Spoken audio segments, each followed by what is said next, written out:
why do you get into a relationship and then all of a sudden it dies? Not because we are bad, not because our partners are bad, but we just find this relationship is dying or dead on arrival. Ask yourself that question. Here is the trick.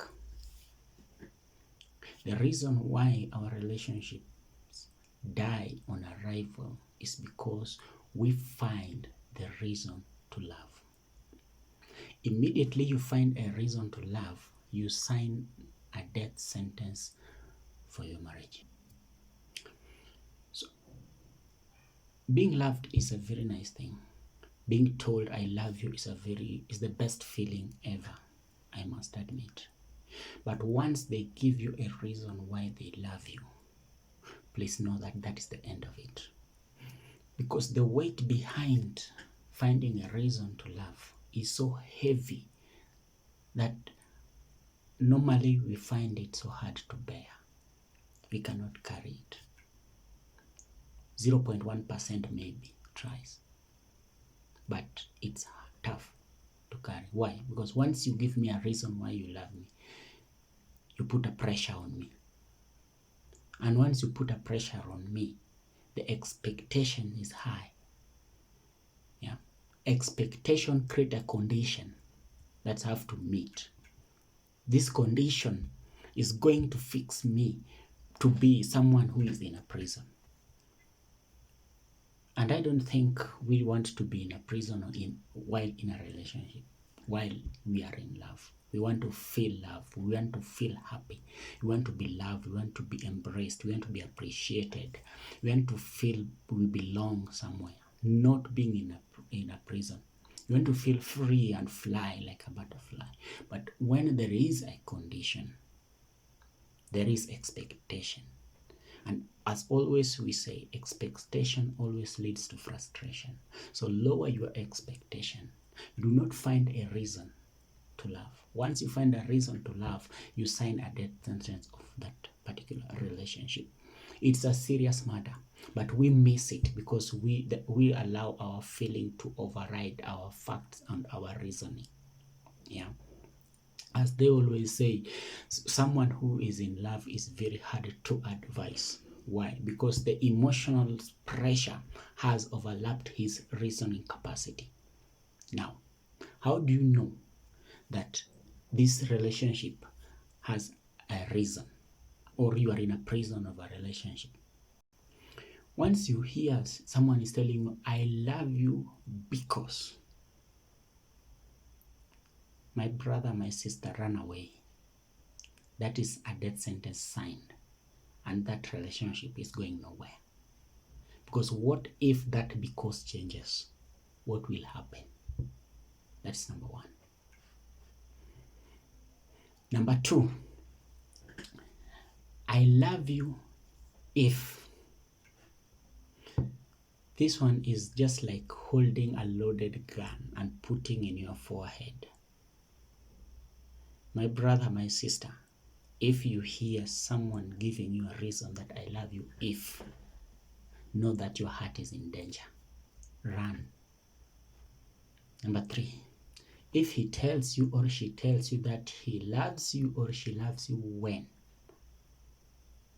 please know that that relationship is tied with a string, a very tiny string, like a web string or something, because it's about to cut off. Because when the when doesn't happen, it's off. Number four, they will tell you, I love the way you. When you stop being that way or doing the thing that way, what will happen to your relationship? Because people grow, things change. Think about it.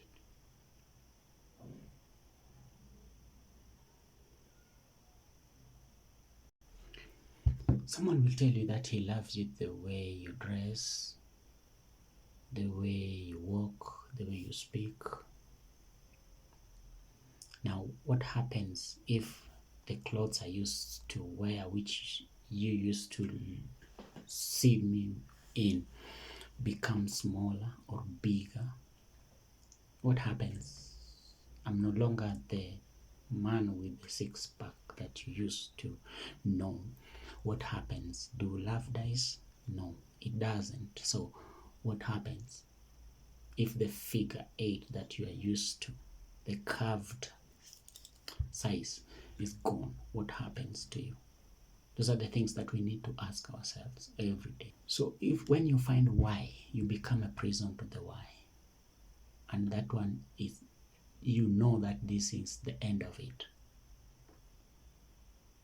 A relationship or love shouldn't be a pressure that you need to work on every now and then. It's a free will that you need to exercise. It's a free will. I love you for free.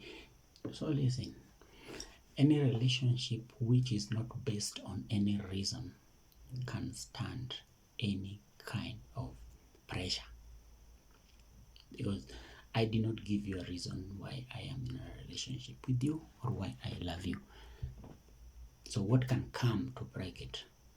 What weaknesses? What are these shortcomings that I have that may bring in the separation into this relationship? But once we have a reason for being in a relationship, we put a condition to this relationship, which put us into a prison, a small relationship prison, that if I don't meet this, if I don't look like this, if I don't keep on doing this, if I don't keep on calling every morning, if I don't keep on texting, that relationship will end. It's not I wake in the morning and I expect a phone call, I expect a text. These are the small things that makes people break up, because once I do not text tomorrow, you'll start to say these days you don't text me, and what happens? Things starts to go south. If I don't call, I don't say good night, it's become a problem. You just start arguing. And what happens? Because when I was entering into this relationship, I was expecting more of good night. I was expecting more of good. First I open my phone in the morning, and the first I get is a good morning with a love messages kind of thing. So our expectation is grown up, and when that expectation is too much, it becomes a prison. If I forget to write you a message in the morning, you personally will argue and you will whine. Yeah. So I will be forced to be apologizing every time. I forgot. I did not forget. I just didn't want to send a message every morning. So those kind of expectation, they might be, we might see them as things which are very petty, but they have a weight. Be someone who is exercising his love to someone freely, without any condition, without being put in a pressure that if I don't do this, she will run away or he will run away. Okay, and this condition will bring expectation. Then now I'm expecting this every now and then. If I make a phone call, I expect this, and this expectation always lead us to frustration. No one